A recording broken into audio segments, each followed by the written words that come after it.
Kosbare voorreg vir my om saam met jou hier te wees vanoggend en God se woord vir jou te bring.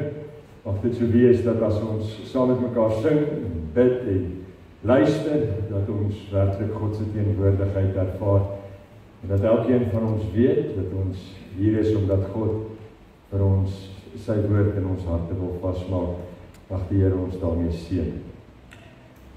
Ek wil vra dat ons saam begin sing en ons sing met lied 518, dan gaan ek na dit jou groet met God se seën en dan sing ons net vanoggend een lofsang, lied 159, die eerste, die tweede en die derde strofe om hierop te antwoord. So kom ons begin en dan sing ons saam met mekaar lied 518.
Slaan my oë op na die berge.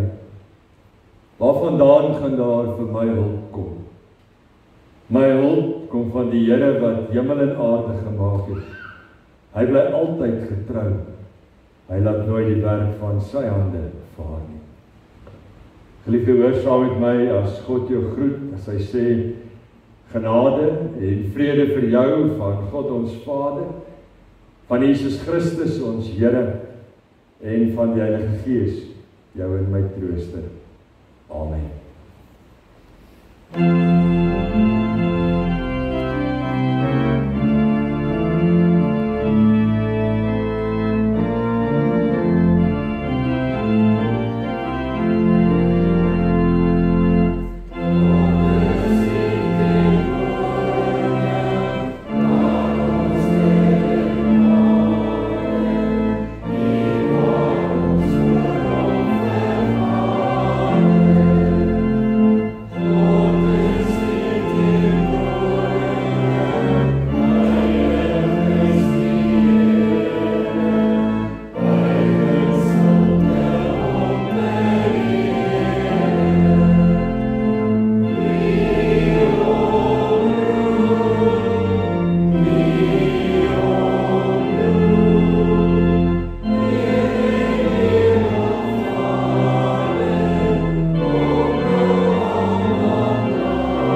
tussen ons Here Jesus Christus.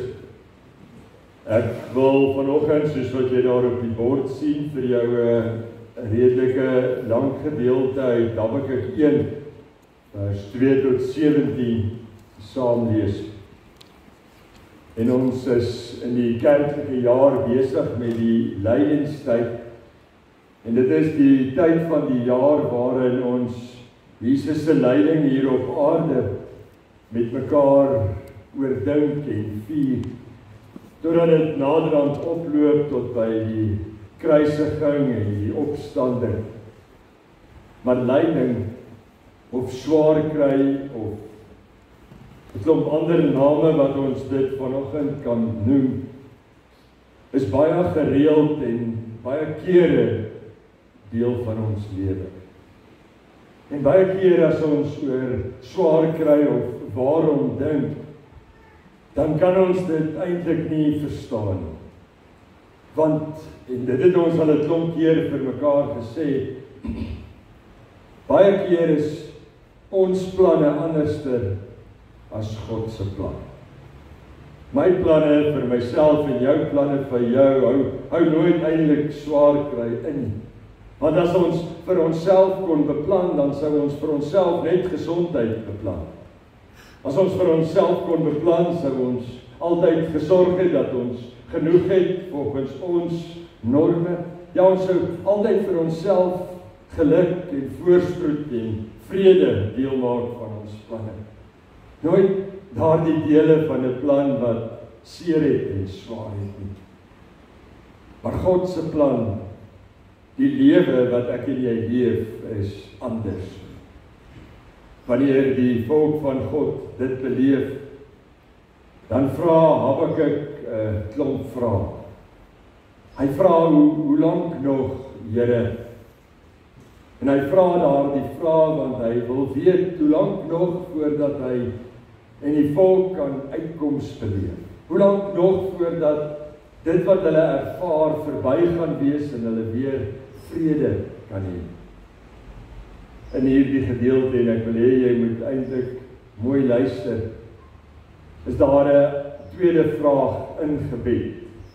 Daar's so 'n tweede vraag tussen die lyne, waar God eintlik vir die volk en vir my en vir jou vanoggend vra, hoe lank nog, mens? Hoe lank nog gaan julle onafhanklik leef? Hoe lank nog gaan julle so julle eie planne maak en dink dat dit is waaroor die lewe gaan? Hoe lank nog gaan julle wegkies van my af? En wanneer daardie keuses 'n klomp negatiewe gevolge het, dan dink dat dit ek is wat straf. Twee vrae wat ek dink deel is van ons lewens, en twee vrae wat ek dink ons in hierdie lydenstyd mooi oor saam kan dink. Ek lees vir jou Habakuk 1 vers 2 tot 17. Hoe lank moet ek om hulp roep voordat U hoor, Here? Moet ek by U bly kla oor geweld voordat U red? Waarom laat U my die onreg sien wat gedoen word? Waarom kyk U toe as daar soveel ellende is? Oral rondom my is daar onderdrukking en geweld en word daar getwis en gebaklei. Die wet het nie meer krag nie en daar geskied nie meer reg nie. Slegte mense het die oorhand oor die goeies en so word die reg verkragt. Die Here het geantwoord, kyk na die ander nasies, julle sal verstom staan oor wat julle sien. Ek gaan nog tydens julle lewe iets doen wat julle nie sal glo as dit vir julle vertel word nie. Ek gaan die Galdeërs laat kom, die wrede woeste nasie wat dwars oor die aarde rondtrek om lande te verower wat nie hulle sin is nie. Hulle is 'n nasie wat vrees en ontzag inboesem. Hulle ken net een wet, een trots, en dit is hulle eie. Hulle perde is vinniger as luiperds, vuriger as hongerwolwe. Hulle ruiters kom aan op 'n galop, hulle kom van ver af, hulle vlieg soos arende wat op hulle prooi neerskiet. Hulle hele leermag kom om verwoesting te saai. Hulle kom aangestorm soos die ooste wind en maak krygsgevangenes bymekaar soos sand. Die Galdeërs dryf die spot met konings en lag maghebbers uit. Hulle lag oor al die vestingstede. Hulle gooi grondwalle teen die stede op en neem hulle in. Dan jaag hulle verder. Hulle trek verby soos die wind. Vir hierdie sondige nasie is sy eie mag sy God. U is tog van altyd af daar, Here. U is my heilige God. Ons sal nie sterwe nie. U, Here, het die Galdeërs aangestel om die vonnis te voltrek. U, ons rots, het hulle die mag gegee om ons te straf. U oë is te rein om toe te kyk, terwyl daar verkeerd gedoen word. U kan tog sien dat daar ellende is en niks doen.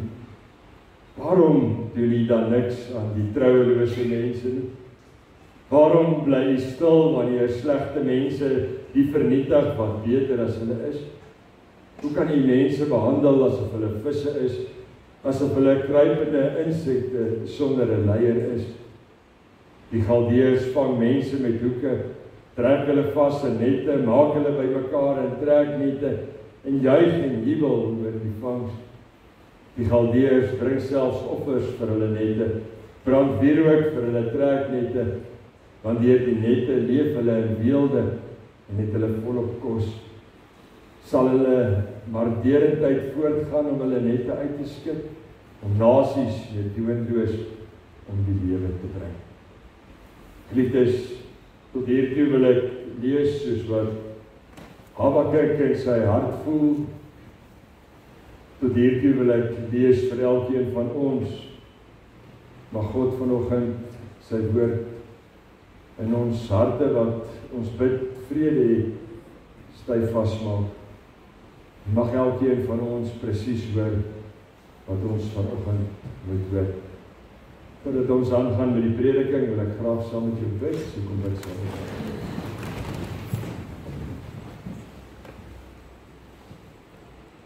Here ons God en Hemelse Vader,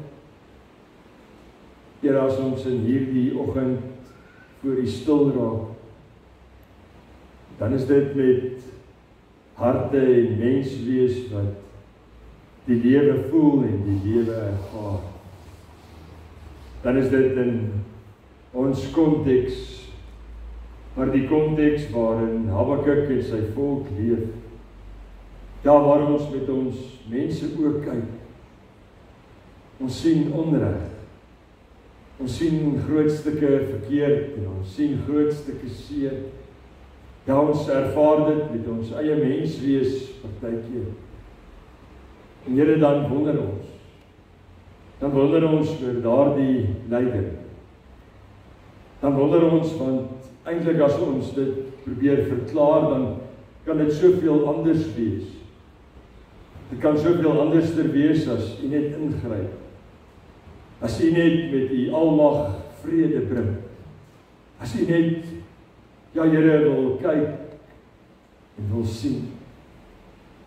Maar U kyk en U sien. En dan vra U vanoggend vir ons harte, vir wat ons kies. Kies ons nog met ons menswees U teenwoordigheid. Kies ons nog in ons keuses, dat U wil moet geskied en nie ons nie. Of Here, het ons so besig geraak met ons eie kies, en met die gevolge van daardie kies, dat ons nie eers meer weet nie. Dat ons nie eers meer sien. Seën ons vanoggend met rustigheid en vrede in ons harte. En ja, Here, as Habakuk vra dat U moet sien, oortuig ons dat U sien, dat U weet, en dat U altyd vir ons sal uitkoms bring, in U wil en in U tyd. Seën ons nou met U woord, Here, en gee vir ons U vrede. Ja, daardie vrede wat alle verstand te boven gaan. Ons bid dit nie omdat ons dit verdien nie, maar net in Jesus se naam. Amen.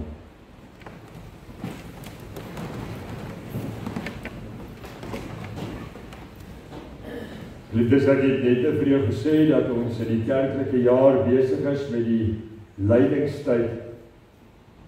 En die doel van daardie lydingstyd is dat ons saam met mekaar dink oor die pad wat Jesus gestap het met sy lyding om aan die kruis te eindig en later die dood te oorwin en op te vaar na God. Net vinnig, wanneer ons praat oor die Ou Testament, en dit is belangrik dat ons vir mekaar vanoggend sê dat hierdie gedeelte uit Habakuk 'n Ou Testamentiese gedeelte is. Maar as ons praat oor die Ou Testament, dan weet ons dat God 'n aarde skep aan die begin van hierdie aarde en begin van hierdie Ou Testament. En as God daar geskep het, dan sê hy dit was goed en mooi. Ja, God skep en God wil hê dat hierdie hele skepping sy God wees moet ervaar. Dan gebeur die bose. En die bose kom by die mense, deel van God se skepping, eintlik die kroon van God se skepping, ek en jy. En dan oortuig die bose die mens om onafhanklik van God te dink. Ons kan dit in ander woorde sê, die bose oortuig die mens dat God nie alleen goed genoeg is nie. Dat ek en jy en Adam en Eva, soos wat ons hulle noem, eintlik moet kies om ook te weet en eintlik miskien partykeer beter te weet. Van daar af beloof God vir die mens straf. Want met die beginsel van straf in die Ou Testament wil God hê dat die mens seer moet ervaar en dat die mens naderhand as gevolg van hierdie straf weer afhanklik van God moet wees. Soos ons die hele patroon van die Ou Testament lees, dan sien ons dit gaan goed met die volk en dan raak hulle gewoond aan hierdie goedheid van God. Dan begin hulle weer afgode aanbid en 'n ander pad volg, dan straf God hulle, want God wil hê hulle moet afhanklik wees.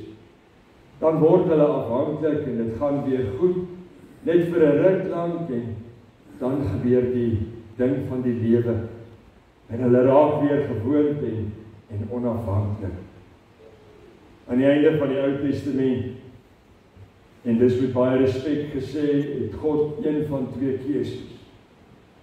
Of God moet hierdie skepping vernietig, want hy moet sonde vernietig, of God moet red. God moet die mensdom loskoop van hierdie sonde wat die straf, die dood voor was. God stuur sy seun Jesus Christus na hierdie aarde toe. En dit is sy redding, want Jesus kom na hierdie aarde toe, want hy kom 'n stelsel van wette en straf, kom hy verander. Hy kom maak hierdie wette en hierdie straf 'n verhouding. Hy kom maak ons vry. Ja, hy kom sê dat hierdie mensdom wat God geskep het, nou vry is tot in alle ewigheid deur God se genade. Die dood is nie meer die straf op ons sonde nie, maar die mens bly in hierdie wêreld leef en die bose is nog steeds deel van hierdie dimensie. En omdat ons as mense in hierdie wêreld leef, kan ons kies. Kan ons eie keuses maak. Dis vir hierdie keuses wat ek vanoggend met jou wil praat. So baie keer dan vra ons dat God sy wil laat geskied. En ek gaan 'n paar keer vanoggend vir jou vra, het dit nog betrekking op dit wat jy kies? Julle onthou, die ouer mense altyd as ons vir ouma en oupa gegroet het en ons sê ons sien mekaar volgende week, dan sê hulle ons sien mekaar volgende week as dit die Here se wil is. Ons sien mekaar of ons gaan dit doen as dit die Here se wil is. Is God se wil? Is God se God wees in jou lewe nog deel van jou lewe? Habakuk begin met 'n gebed. En hy sê, as hy met sy mense oor na die wêreld kyk, en ek dink ek en jy het gehoor dat ons kan eintlik maar 2025 bo aan Habakuk 1 gaan skryf, want dit wat hy daar verduidelik is nie sy konteks van sy mense ervaring in daardie tyd nie, dis sommer net ons as mense nie. En dan sê hy, alles wat u haat, o God, is hier besig om te gebeur, en u tree nie op nie. Hy gaan staan in sy eie lewe, en hy kyk na sy eie seer, hy kyk na sy volk se seer, en dan vra hy vir God, hoe lank nog? Hoe lank nog voordat u optree? Hoe lank nog voordat u weet? Vra wat ek en jy al definitief in ons lewens gevra het. Vra wat sommer hier naby aan ons staan. Maar soos wat ek daar in die begin gesê het, binne in daardie vraag is daar 'n ander vraag. 'n Vraag wat God aan die volk vra. 'n Vraag wat vanoggend direk na my en jou toe kom. Hoe lank nog, mens? Hoe lank nog, mens, voordat jy besef? Hoe lank nog, mens, voordat jy besef hoe onafhanklik en hoe anders as God se wil kies jy? Hoe lank nog, mens, voordat jy besef dat jy nie in beheer is nie, maar God? Hoe lank nog, mens, voordat jy 'n paar tree terug staan in jou lewe en vir God sê om sy wil te laat geskied, en nie so hard probeer dat alles wat jy dink en jy wil in jou lewe gebeur? Ek wil so 'n bietjie by hierdie twee vrae stil staan, maar ek wil by die tweede vraag eers stil staan. Hoe lank nog, vra Habakuk vir die volk en God vir die volk, gaan julle net doen soos wat julle wil? Eintlik vra Habakuk vir die volk, wanneer gaan julle weer so 'n bietjie hoor? En as ek hierdie vraag vanoggend vir jou in my hart vra, geliefdes, dan wil ek hê ons moet so 'n bietjie gaan dink oor die maniere wat ons kies. Ek wil hê ek en jy moet so 'n bietjie gaan dink oor die dolheid van ons keuses. En hoekom ons doen soos wat ons doen. Besef ek en jy nog dat ons nie alleen kan. Besef ek en jy nog dat God, die almagtige skepper van die hemel en aarde, my en jou God is wat in ons is. Besef ek en jy nog dat ons maar die voorreg het om oomblikke op hierdie aarde te wees en dan nie meer hier gaan wees nie, maar in die teenwoordigheid van God tot in alle ewigheid. So baie keer, geliefdes,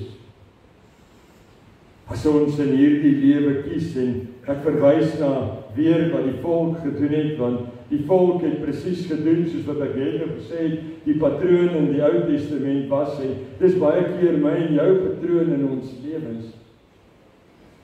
Wanneer dit goed gaan, het hulle eintlik van God vergeet. Wanneer dit goed gaan, het hulle nie meer vir God nodig gehad nie, en eintlik maar vir God so 'n bietjie een kant toe geskuif en sommer net gekies soos wat hulle wil. Maar daardie keuses, daardie kies van my en van jou wat ons doen met ons lewens het gevolge. Ons wil so graag self.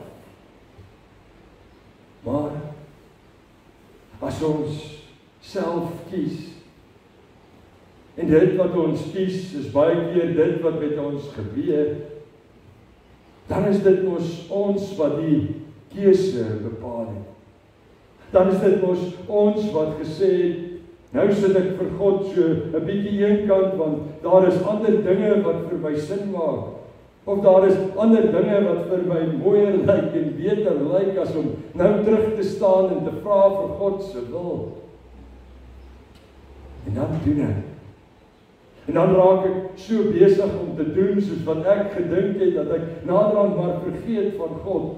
En dan doen ek en ek doen en ek doen. En wanneer ek so besig is om hierdie lewe te doen, dan gebeur daar gevolge. Dan kom daar reaksies op my keuses en dan is daardie reaksies nie altyd vir my so lekker nie. En wanneer dit sleg raak vir die volk, dan wil hulle na God kyk. Dan wil hulle vra, maar hoekom het God hulle op hierdie pad gestuur? Vraag is dit God wat gestuur het? Of is dit hulle wat gekies het? Ek en jy staan kies om enige iets te doen. En dan vra God, hoe lank nog, mens? Hoe lank nog gaan jy so wegkies? 2 gedeeltes uit die Bybel wat dit bevestig. Numeri 14 vers 11. Die Here het vir Moses gesê, hoe lank sal hierdie volk my almag bly onderskat?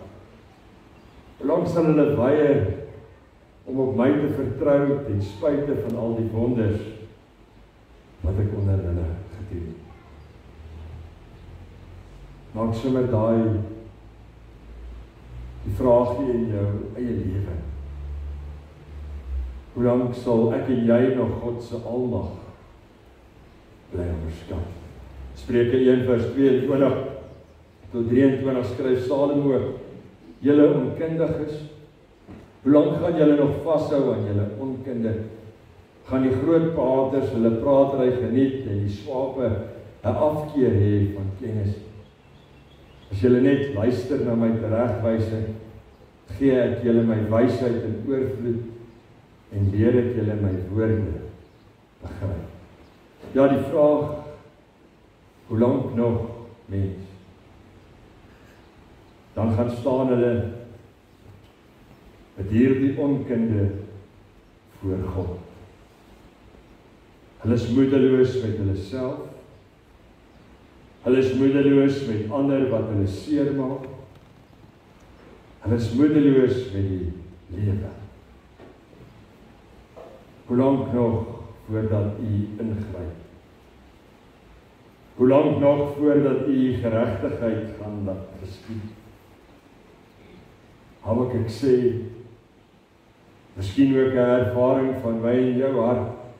Ek bid en ek bid en ek bid en U doen niks. Waar is U, Here? En dan ervaar hy 'n ding wat ek en jy baie keer in ons lewens ervaar, want hoe dringender hierdie omstandighede word, hoe slegter hierdie omstandighede word, hoe harder word die oproep van hulp. So eintlik, geliefdes, eintlik is die vraag nie hoekom God goddeloosheid toelaat nie. Die vraag is eintlik hoekom ek en jy daarvoor kies. Die vraag is nie hoekom God hierdie dinge laat gebeur nie. Die vraag is hoekom ek en jy onafhanklik weg van God af kies omdat ons wil. Hierdie volk voel verlate. Hierdie volk voel alleen. Hierdie volk voel asof die omstandighede rondom hulle hand uitdruk. Maar God sê, eintlik is dit hulle wat dit gekies het. Eintlik is dit hulle keuses wat hierdie gevolge in hulle lewe laat gebeur. En dan dan kom red God anders as wat hulle dink. Dit gebeur ook baie maal. As ek vanoggend vir jou vra oor jou seer en jou swaar, as ek vanoggend vir jou vra oor daardie moeilike besluite, dan waarborg ek vir jou dat jy 'n plan het hoe dit ordentlik en goed kan opgelos word. Dieselfde met hierdie volk, hulle wou maar net gehad het dat God weer moes gee, dat God weer moes vergewe, dat God net weer vir hulle die mooi en die goed moes gee, en eintlik kan ons bysê dat hulle dit net weer kon verleeu. God sê, ek gaan red anderster as wat julle dink.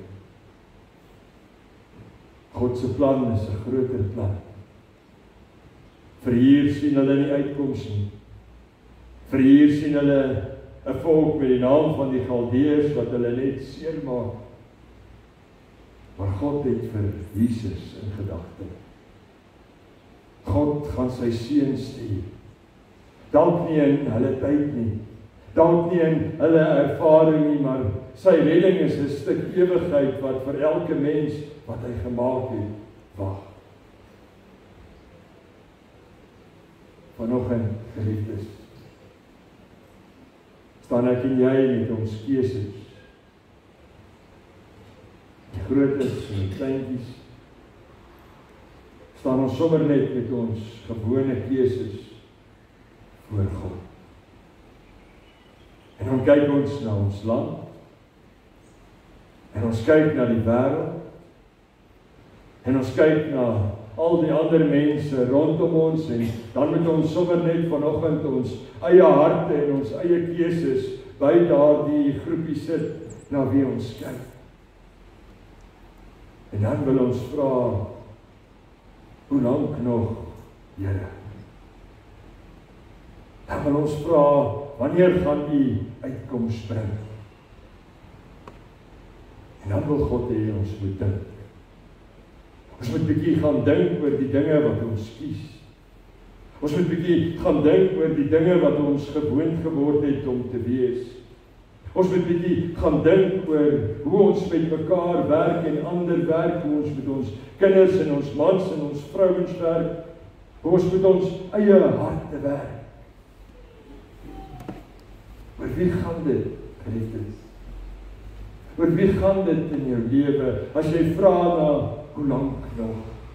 Oor wie gaan dit as jy hierdie uitkoms in jou lewe so nastigtelik soek? En dan is God se vraag, hoe lank nog? Hoe lank nog gaan jy vra na my wil, maar dit nie eintlik wil leef nie? Eintlik wat God is, wat God van ons vra is, wat het van julle geword? Hoekom het ek en jy gedink dat ons eie keuses en ons eie wil kosbaarder is as God se wil? Hoekom dink ek en jy dat wanneer ons kies weg van God af en kies weg van God af en kies weg van God af en daar gebeur iets slegs met ons wanneer ons so kies, dan kan ons baie keer vra, maar hoekom sal God dit aan ons doen? Maar eintlik is dit ons wat weggekies het van God af. Habakuk sê in vers 6, 7, 8 en 9 van hoe die mensdom geword het in sy tyd. En ek het dit gesê, ons kan maar 2025 bo hierdie gedeelte skryf.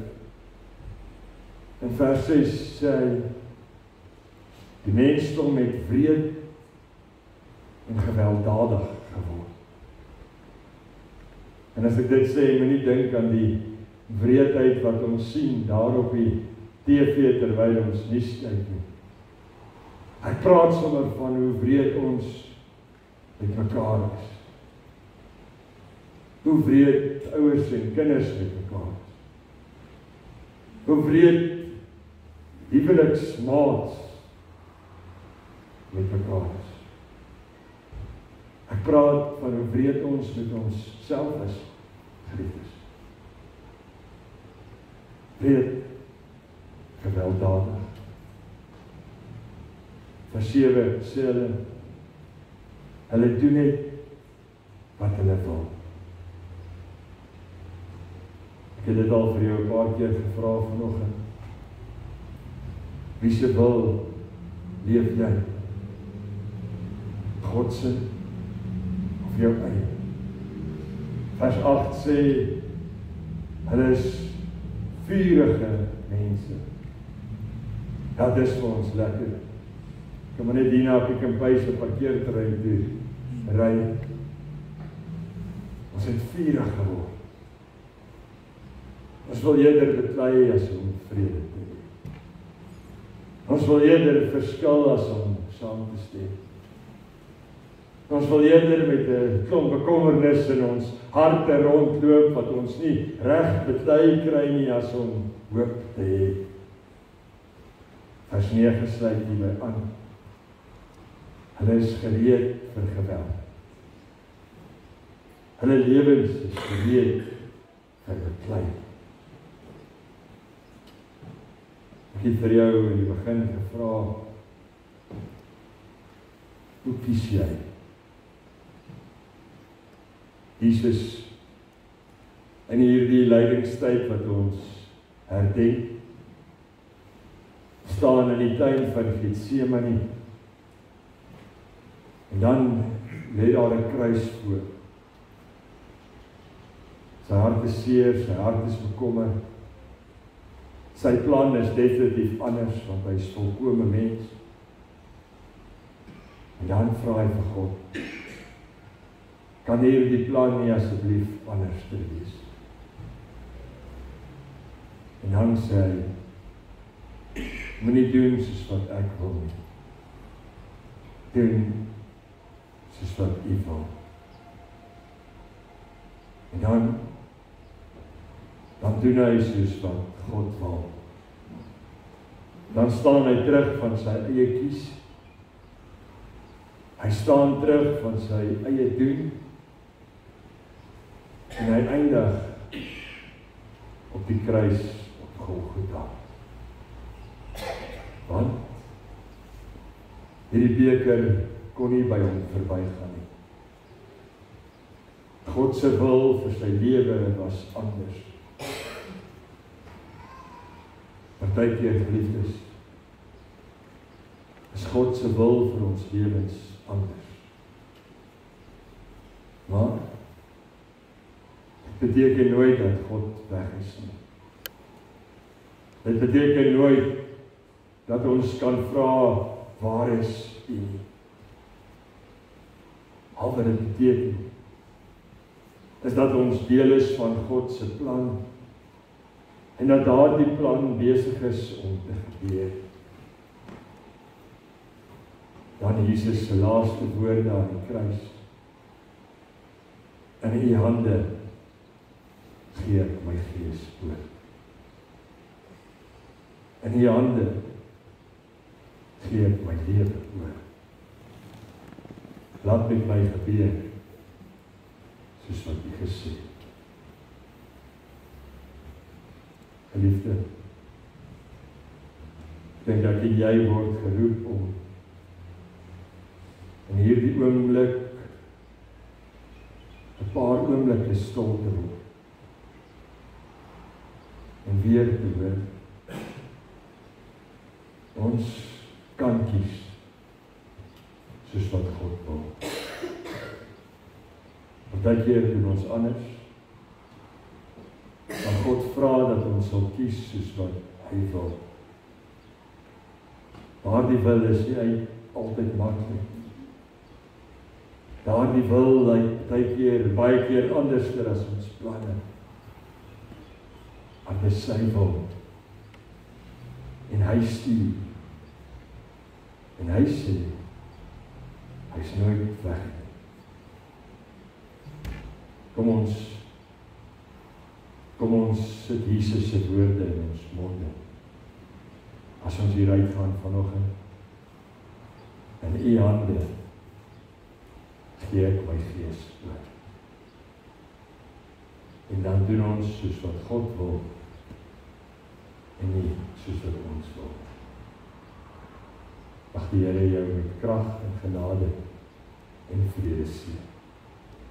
Amen. Kom met ons saam bid.